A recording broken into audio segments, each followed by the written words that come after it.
Today, we are diving deep into a really important document, the Meghalaya State Education Commission Report. You can think of it as a massive health check for the state's entire education system.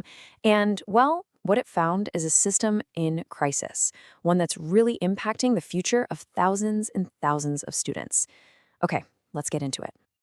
This number right here is where the whole story really kicks off. In 2023, this was the pass rate for 10th grade students in their final exams.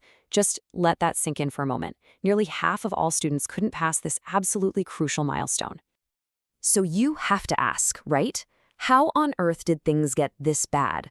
That's the exact question the state's new Education Commission wanted to answer. This wasn't about just one bad year of exam results. It was about digging in and understanding the deep, systemic cracks that led to such a widespread failure. So they launched this exhaustive investigation. We're talking school visits, crunching all the data, meeting with everyone involved. In this explainer, we're going to break down the Commission's most critical findings and the really ambitious roadmap they've laid out for the future. All right, first things first, let's just try to get a handle on the sheer scale of the problem. The numbers alone paint a pretty grim picture of a system that is just under immense strain. A system where, for way too many kids, failure has become the norm. So that 10th grade exam results, it's just the tip of the iceberg. The report describes the whole system as a leaky pipeline. And when you look at the numbers, you can see why. A staggering 22% of students just drop out of secondary school. Of those who stay, only 41% actually continue past class 10. And by the time you get to higher secondary, fewer than 1 in 5 students are still in the system. And get this, in 2024, 124 schools had a 0% pass rate. Not a single student passed. It's just devastating. So the big question is why? Why is this happening? Let's get into the Commission's diagnosis. What they found was that the system's entire foundation is fragmented, it's inconsistent, and that creates these deep-rooted problems that affect, well, pretty much everything, from the quality of teaching to even just basic student safety. Okay, so part of the problem is this tangled web you see here. Meghalaya doesn't have one single school system. It has a bunch of them. You've got government schools, government-aided ones, private schools, and then this huge chunk of so-called unrecognized schools. It's a chaotic mix, and it means there's no uniformity at all when it comes to rules, funding, or who's holding them accountable. And this fragmentation, it directly hits the most important people in the classroom, the teachers. Think about it. If you're a teacher in a government school, you have clear rules, defined benefits. But a teacher in an aided or private school, often there are no defined service rules at all. This leads to massive gaps in salary, zero job stability, and, you can imagine, rock bottom morale. And here's the direct fallout of that. Just look at these numbers. Over 16,000 teachers currently in the system are not professionally qualified. It makes sense, right? When you can't guarantee someone job security or fair pay, it's incredibly hard to attract and keep qualified educators. This isn't just a statistic. It's a direct measure of the quality of education that's happening or not happening in the classroom. The Commission's report absolutely nails it with this quote. It's such a powerful reminder that any real, meaningful reform has to start with supporting, training, and actually valuing the state's teachers. They're the cornerstone of the whole thing. And beyond the human side of things, the physical places where kids are supposed to learn are, well, they're in a dire state. I mean, forget about computers.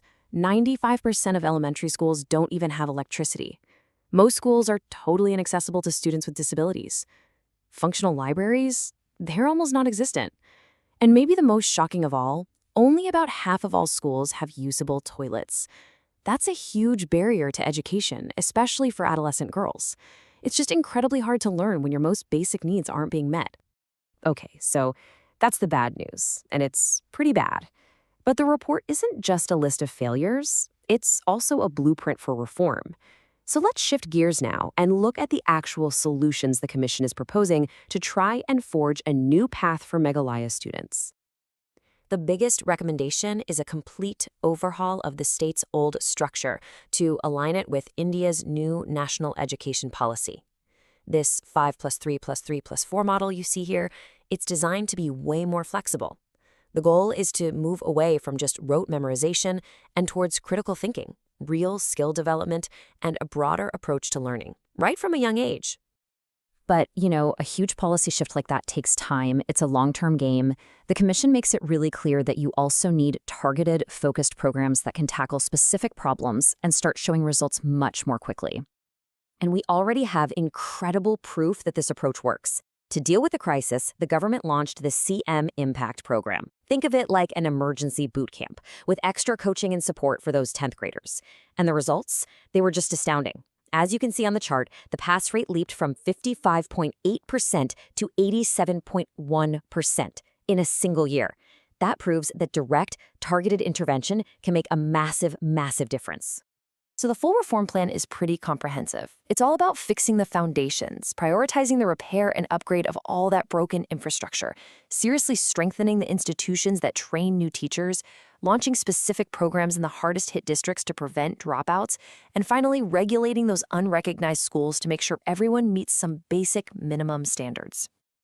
So, the path forward is clear, but that doesn't mean it's going to be easy. This report really just marks the beginning of a long, challenging journey. You could call it a mission, really, for Meghalaya's next generation. And here's the bottom line. The blueprint exists, the problems are identified, the solutions are on the table. But turning a plan on a piece of paper into reality, that's going to take years of sustained political will, a ton of investment, and getting communities all across the state actively involved. That's the real test.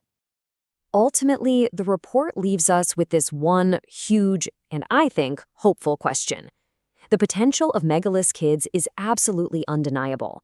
The real question now is whether this blueprint can finally be the key that unlocks it all.